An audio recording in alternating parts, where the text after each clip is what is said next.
Attentif à copier les habitudes des gens de cour, dès les premiers beaux jours de printemps, M. de Rênal s'établit à Vergy. À quelques centaines de pas des ruines si pittoresques de l'ancienne église gothique, M. de Rênal possède un vieux château avec ses 4 tours et un jardin dessiné comme celui des Tuileries. La vue de la campagne sembla nouvelle à Madame de Rênal. Son admiration allait jusqu'au transport. Le sentiment dont elle était animée lui donnait de l'esprit et de la résolution. Dès le surlendemain de l'arrivée à Vergy, M. de Rênal était retourné à la ville pour les affaires de la mairie. Madame de Rênal prit des ouvriers à ses frais. Julien lui avait donné l'idée d'un petit chemin sablé qui circulerait dans le verger et sous les grands noyers. Cette idée fut mise à exécution moins de 24 heures après avoir été conçue.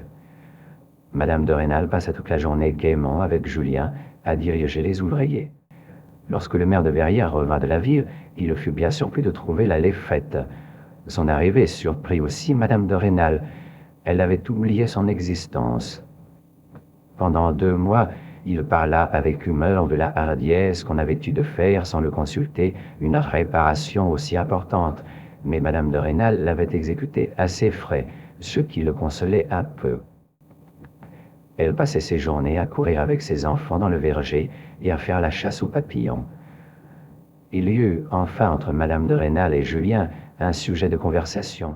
Il ne fut plus exposé à l'affreux supplice que lui donnaient les moments de silence. Ils se parlaient sans cesse, et avec un intérêt extrême, quoique toujours de choses fort innocentes. Cette vie active, occupée et gaie, était du goût de tout le monde, excepté de mademoiselle Élisa qui se trouvait excédée de travail.